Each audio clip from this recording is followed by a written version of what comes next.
character wants to make a connection with someone, but either fails to do so or loses the connection they have. The story centers on these two migrant workers, George Milton and Lennie Small, who travel together finding jobs at the farms around California's Salinas Valley. George and Lennie are unusual because they stick together while most migrant workers are loners. They're also unusual because they're so different from each other. George is small and shrewd, while Lennie is large and has a mental disability. George takes care of Lennie, and they have this dream of one day getting their own farm. At the beginning of the book, George and Lennie arrive at a small pond. They've been traveling all day on their way to a farm where they're going to work. George notices that Lennie is holding something and makes him hand it over. It's a dead mouse that Lennie was petting in his pocket while they walked. George throws it into the brush. Lennie remembers a woman who used to give him mice, but stopped because he kept killing them on accident. The woman was his Aunt Clara. George complains that his life would be so easy if he didn't have to take care of Lennie. He wouldn't have to worry about Lennie getting into trouble like he did at the last farm. Lennie saw a girl in a red dress, and he liked the look of her dress so much that he wanted to touch it. When Lennie touched the dress, the girl screamed. Lennie panicked and grabbed hold of the dress. The girl claimed she was raped, and a mob formed to lynch Lennie. Lennie wants George to tell him again how they're different from other guys, and George gives his speech. He says most guys who work on ranches are lonely. They have no family, nothing to look forward to, and don't belong anywhere. But he and Lennie are different, and one day they're going to get their own place. They'll have a little house, and they can raise cows and chickens and have a vegetable patch. They'll have a rabbit hutch, too, and Lennie can look after the rabbits. When he's done, he tells Lennie that if Lennie gets into any trouble at the new ranch, he should come back to the pond and hide in the brush. The next morning, George and Lennie arrive at the farm they're supposed to work at, and they meet the boss. They're going to work bucking barley, meaning they pass these large bags filled with barley up a line and stack them in a truck. The boss leaves, and an old man named Candy shows up with his old sheepdog. While he's talking to George and Lennie, Curley comes in looking for the boss, who's his father. He notices George and Lennie, and he asks them a bunch of questions and generally acts like a jerk. After Curley leaves, Candy explains that Curley is a pretty good boxer, and he hates big guys like Lennie because he's not big himself. George warns that he better not start with Lennie, because Lennie is strong and doesn't fight with any rules. Candy says Curley's wife flirts with all the farmhands, especially Slim. Candy goes out, and a little while later, Curley's wife shows up in the doorway. She tries to make conversation, but George makes it clear he doesn't want to talk to her. Lennie just stares at her. The next chapter starts an unspecified amount of time later. After working all day, George comes into the bunkhouse with Slim, a jerkline skinner, or the lead driver of a mule team, and one of the most respected guys on the ranch. George thanks Slim for giving Lennie one of the puppies from his dog's new litter. George explains that he and Lennie were both born in Auburn, and that he knew Lennie's Aunt Clara. When she died, Lennie went out working with George, and they just got used to each other. George used to play lots of jokes on Lennie, until one day he got Lennie to jump into a river. Lennie couldn't swim and almost drowned, but he was so nice to George when George helped pull him out of the river that George never did anything mean to him again. Candy comes back into the bunkhouse with his old dog, and another worker, Carlson, follows them in shortly after. Carlson starts talking about how bad Candy's dog smells, and how it's old and suffering. He could shoot the dog in the back of the head, and the dog wouldn't even feel it. Then Candy could take one of Slim's new puppies. Candy protests, but the general opinion in the bunkhouse seems to be that they should put the dog down. Candy gives in, and Carlson leads the dog out. A young laborer named Whit comes in, and there's some strained silence and awkward conversation while everyone tries not to talk about Candy's dog. Candy just lies in bed rigidly, staring at the ceiling, and finally they hear the shot fired outside. Crooks, an old black man who works on the ranch, comes in and tells Slim that Lennie keeps messing with the puppies, taking them away from their mother and playing with them. Slim and Crooks go out to the barn to check on Lennie and put some tar on a mule's foot.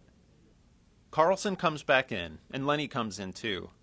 Carlson sits in his bunk and doesn't say anything about Candy's dog, just starts cleaning his gun. Curley walks in and asks if anyone has seen his wife. He realizes Slim's not in the bunkhouse. When George says Slim went to the barn, Curley leaves in a hurry. Whit and Carlson go out behind him, expecting a fight if Curley catches his wife with Slim. Lennie asks George how long it's going to be until they have their own farm and raise rabbits. George says he doesn't know, that they have to save a lot of money first. Lennie asks George to tell him again what the place will be like, and George starts describing it. He says they'll have 10 acres, with their own house, a windmill, a little shack, a chicken run, and orchard trees, like apple trees and peach trees. They'll have pigs and a smokehouse, where they can smoke hams and bacon.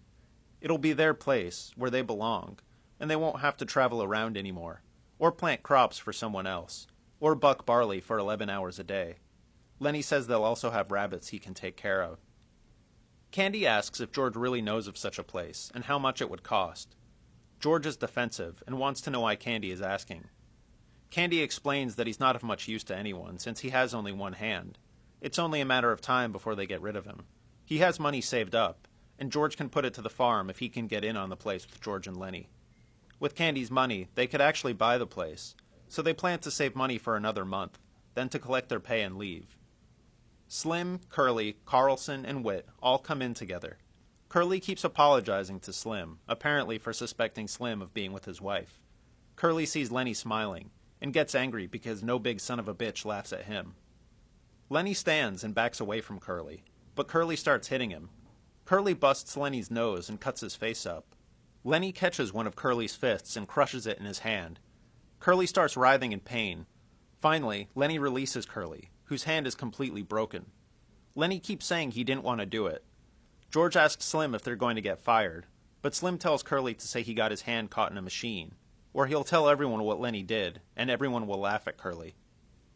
The next night, while most of the guys head into town to go to a brothel, Lennie wanders over to the room of the stable buck, Crooks. None of the other ranch workers ever go into Crooks's room because he's black. Candy comes looking for Lennie, and the three of them end up sitting and talking together. Curley's wife comes to the doorway looking for Curley. Candy tells her to leave because they don't want trouble. Curley's wife gets angry and says she likes to talk to people too. Crooks tells her to get out of his room, but she tells him to shut up. She says she could get him strung up a tree so fast it's not even funny. It's a Sunday afternoon, and Lennie is in the barn by himself. He looks at the puppy he accidentally killed and talks to it, asking it why it had to die. Curley's wife finds Lennie there hiding something.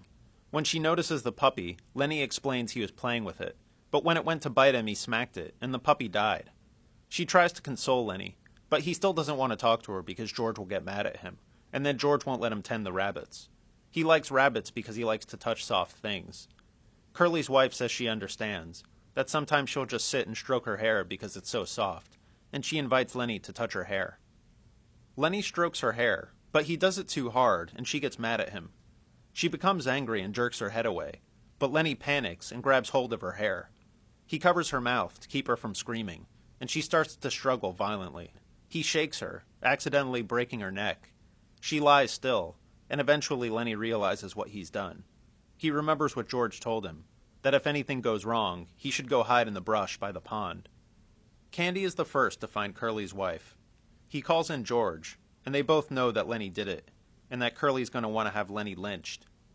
Candy wonders if they can still get the farm together, and George replies that he guesses he knew it would never happen. All the guys go into the barn, and they know right away who killed Curley's wife. Curley wants to find Lennie and kill him. Carlson says his gun is missing, and they think Lennie must have taken it. George knows there's nothing he can do. He has to go with them so they don't think he had a part in the murder. Lennie goes back to the pond where George told him to hide. He says to himself that George is going to yell at him. Then he hallucinates. He sees his Aunt Clara. She says if it weren't for Lennie, George could do anything he wants, like spend his pay in a whorehouse. Then Lennie sees a giant rabbit. The rabbit tells him that George won't ever let him take care of the rabbits. It says George is going to beat him with a stick, and tells him over and over that George is going to leave him. George arrives at the pond.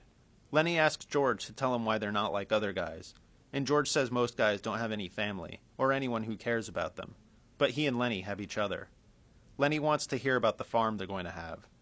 While George talks, he tells Lennie to take off his hat, and he takes out Carlson's pistol. When Lennie looks off and imagines the farm, George shoots him in the back of the head and kills him. All the other guys show up and see that George shot Lennie. Slim tells George that he had to do it. He helps him up and takes him to get a drink. Carlson and Curley wonder why George and Slim are so upset. For more information about Of Mice and Men, check out the Of Mice and Men SparkNote on sparknotes.com.